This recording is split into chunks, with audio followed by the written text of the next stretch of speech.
Баршаңызға сәлем. Бүгін бір жасағаннан мінсіз боп шығатын чак-чактың рецептімен бөлісемін. Ол үшін жұмыртқаның үстіне доз, сода салып, араластырамыз.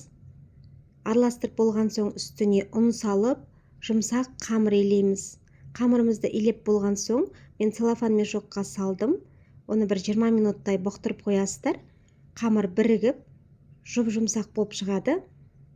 Оны екіге бөліп, еттің қамыры сияқты жұқа етіп жайып, лапша ұқсатып, турап, кесіп. Содан кейін қызып тұрған майда екі бетін аударып отырып, қуырып аласыздар. Ол өте тез пісіп шығады.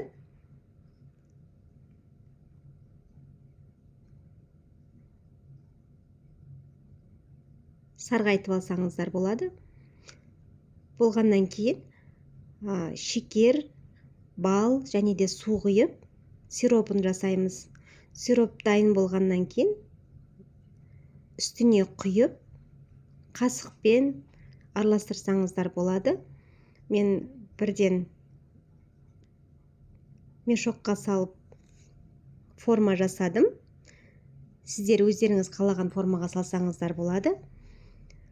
Содан кейін 2 сағатқа холодильникке салып қойсаңыздар, өзі қатып, бірігіп, дәмді болып шығады. Кесіп жей берсеңіздер болады. Видеом ұнаса лайк басып, тіркеліп кетіңіздер. Көңіл бөліп қарағандарыңыз үшін рахмет.